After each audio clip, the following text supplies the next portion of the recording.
आत्मीय भाइयों एवं बहनों प्रणाम। आपको युग परिवर्तन की पृष्ठभूमि और रूपरेखा पुस्तक से पढ़कर सुना रहे थे। नव निर्माण की 5 प्रमुख संरचनाएं, 3 आपको पढ़कर सुनाई। चौथी है जीवन साधना।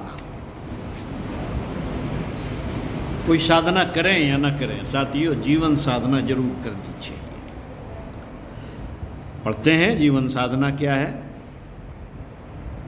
मित्रों, शिक्षा, उपार्जन, चिकित्सा, कुशलता, संघर्ष, विनोद, विज्ञान, दर्शन आदि विविध विषयों की जानकारियां विद्यालयों, परामर्शों एवं अनुभवों के आधार पर मिलती रहे, ऐसी व्यवस्था बहुत पहले से ही बनी हुई है और उसमें क्रमशः वृद्धि हो रही है। शासन तंत्र और अर्थतंत्र मिलजुल कर व्यक्ति और समाज की उन्नति के लिए अपने ढंग से सोचते और करते रहते हैं। अपराध निवारण एवं न्याय संरक्षण के लिए भी प्रयत्न किए गए हैं। सुविधा संवर्धन के लिए संचार, परिवहन जैसे विद्युत उत्पादन तक के असंख्य उपाय काम में लाए जाते हैं। धर्म और अध्यात्म के नाम पर बहुत कुछ होता रहता है। प्रगति और सुविधा के लिए बढ़ते जाने वाले इन असंख्य उपायों के रहते हुए भी एक कमी बुरी तरह खटकती है कि जीवन जीने की कला का न तो कोई विधिवत तत्व दर्शन निर्धारित किया गया है और न इसमें आने वाले उतार चढ़ावों के साथ तालमेल बिठाने की कोई क्रमबद्ध शिक्षा पद्धति बन सकी। फलतः मनुष्य अपने जीवन संपदा का स्वरूप, उत्तरदायित्व, उपयोग एवं सुसंचालन में से एक को भी ठीक तरह जान नहीं पाता। एक को भी अनगढ़ स्तर होने पर सौंपे हुए छोटे छोटे कार्य तक जब पूरे नहीं हो सकते तो असीम क्षमताओं और संभावनाओं से भरे पूरे मानव जीवन का सही उपयोग बन ही कैसे पड़ेगा। मित्रों,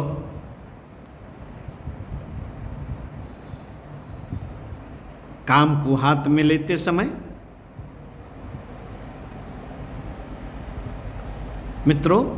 छोटे छोटे कार्यों के लिए ट्रेनिंग की आवश्यकता पड़ती है। ट्रेनिंग, छोटे छोटे कार्य। अन्यथा कोई महत्वपूर्ण प्रतिभा संपन्न होने पर भी कपड़ा सीने जैसे सामान्य कार्य तक को कर सकने में असफल रहेगा। काम को हाथ में लेते समय उस संदर्भ में आवश्यक जानकारी और कुशलता प्राप्त करने की आवश्यकता समझी जाती है, किंतु जीवन क्षेत्र का दुर्भाग्य ही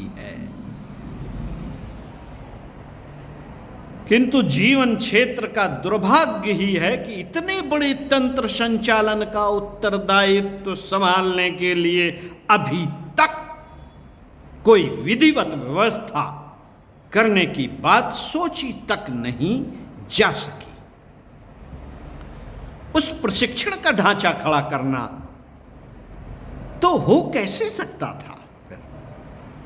जब बात ही सोची नहीं जा सकी तो उस प्रशिक्षण का ढांचा खड़ा करना तो हो ही कैसे सकता था। साथियों, मोटर चलाने के लिए ड्राइवरी सीखनी पड़ती है। अनाड़ी व्यक्ति चलाने लगेगा तो दुर्घटना ही करेगा। उस बहुमूल्य यंत्र को तोड़कर रख देगा और अपने लिए संकट खड़ा करेगा। मोटर से जो लाभ उठाया जा सकता था उसे उठाने के स्थान पर हर प्रकार की हानि ही उठाएगा। किसी वस्तु का मिल जाना ही सौभाग्य नहीं, उसका सदुपयोग भी आना चाहिए। अन्यथा दुरुपयोग होने पर तो माचिस की एक तीली तक समूचे घर मोहल्ले को जलाकर खाक कर देने की स्थिति खड़ा कर सकती है। जीवन संपदा के संबंध में भी यही बात कही जा सकती है। आज का मनुष्य अपने आप में अभावों, उलझनों और विपत्तियों का केंद्र बनकर रह रहा है। आज का मनुष्य न संतोष है, न चैन, न उमंग, न उत्साह, नीरस, खिन्न और उद्विग्न मन स्थिति में रहते हुए लोग जिंदगी की लाश ढोते और मौत के दिन पूरे करते पाए जाते हैं। उत्तम वस्तु भी सड़ने पर विषाक्त हो जाती है। उत्तम वस्तु भी सड़ने पर विषाक्त हो जाती है। जिंदगी सड़ती है तो नार की दुर्गंध उत्पन्न करती है। मनुष्य जब अव्यवस्थित होता है तो पशु या पिशाच बनता है। पशु या पिशाच बनता है। उद्दत मन स्थित से की गई क्रिया कर्ता के लिए, उद्दत मन स्थित से की गई क्रिया कर्ता के लिए और संबद्ध व्यक्तियों के लिए पग पग पर संकट ही उत्पन्न करती रहती हैं। जीवन कला से अपरिचित व्यक्ति उसका संचालन करते हैं तो स्पष्ट ही है। अनाड़ी मोटर ड्राइवर के प्रयत्न से जिस प्रकार लाभ के स्थान पर हानि ही होती है, उसी प्रकार मनुष्य जीवन जीने वालों के लिए, उसके संपर्क में आने वालों के लिए अभिशाप ही सिद्ध होता रहता है। मित्रों, प्राचीन काल में धर्म के आधार पर बाह्य जीवन में लोक व्यवहार की शिक्षा दी जाती थी और नैतिक एवं सामाजिक कर्तव्यों का बोध कराया जाता था। इसे शिष्टाचार, सदाचार, सद्व्यवहार, कर्तव्य पालन आदि नाम दिए जा सकते हैं। सभ्यता नाम दिया जा सकता है। उन दिनों दृष्टिकोण के परिष्कार, आस्थाओं के निर्धारण एवं आशंकाओं के दिशा नियोजन का कार्य अध्यात्म के तत्व दर्शन द्वारा होता था। कर्मयोग, ज्ञान योग और भक्ति योग की तीनों धाराएं मिलकर व्यक्ति के अंतः क्षेत्र को उच्च स्तरीय बनाती थी। इस प्रक्रिया को संपन्न करने के लिए योग एवं तप की आत्म साधना की जाती थी। स्वाध्याय, सत्संग, मनन और मंत्रणा के लिए सामग्री उपस्थित करने वाली ब्रह्म विद्या का विकास, विस्तार इसीलिए निर्मित होता था। इस अंतः स्थित की परिष्कृत को संस्कृत कहा जाता है, जिसे आज सभ्यता एवं संस्कृत कहा जाता है। इसी को प्राचीन काल में धर्म एवं अध्यात्म का नाम दिया जाता था। आज यूं कहने को तो धर्म के भी ढोल पिटते हैं और अध्यात्म की भी ध्वजा फहराती है, पर भीतर से सब कुछ खोखला हो गया है।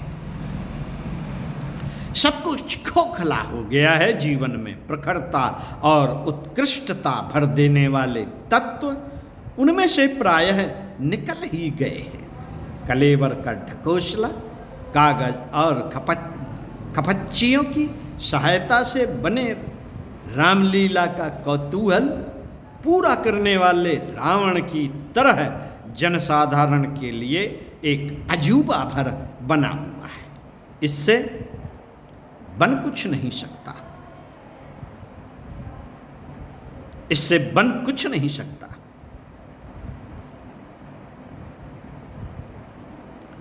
धूर्तों को अधिक धूर्त और मूर्खों अधिक मूर्ख बनाने के लिए इस ढकोसले की आड़ में प्रश्रय पोषण अवश्य मिल रहा है। मित्रों, यह तो विवेचनात्मक चर्चा हुई, यह तो पर्यवेक्षण भर हुआ। इतने से काम कुछ नहीं चलेगा। बात तो आज की आवश्यकता पूरी करने की है। जीवन विद्या का एक स्वतंत्र शास्त्र है। इसे अति महत्वपूर्ण विज्ञान कहा जा सकता है। इसकी उपयोगिता एवं आवश्यकता इतनी बड़ी है कि उसे हर जीवित रहने वाले मनुष्य को अनिवार्यतः सीखना ही चाहिए। इसकी शिक्षा छोटे बालकों से लेकर मरणासन्न स्थिति तक पहुंचने वाले हर व्यक्ति के लिए उसकी स्थिति के अनुरूप मिलती रहनी चाहिए। वह मात्र बौद्धिक ही न हो, व्यवहार का समावेश भी उसमें बना रहना चाहिए। दर्शन के साथ विज्ञान का, चिंतन के साथ क्रिया का समावेश होने से एक ही पूरी बात बनती है। जीवन साधना की शिक्षा का ऐसा स्वरूप होना चाहिए जो कथा श्रवण तक सीमित न रहकर उसे व्यवहार में उतारने की विधि व्यवस्था का एक क्रमबद्ध स्वरूप प्रस्तुत करता है। साथ ही अनगढ़पन का परिचय देने वाले को जो दुष्परिणाम भुगतने पड़ते हैं उनकी जानकारी भी देता हो। इसी का एक पक्ष यह भी है कि शालीनता अपनाने पर अपनी और संबद्ध क्षेत्र की प्रगति एवं सुख शांति का पथ कैसे प्रशस्त होता है, यह सब गले उतारना घटनाक्रम के सहारे ही संभव हो सकता है। मित्रों, इसलिए स्पष्ट है कि जीवन साधना का प्रशिक्षण चिंतन और व्यवहार की ऐसी ही विधि व्यवस्थाओं को साथ लेकर चलना होगा।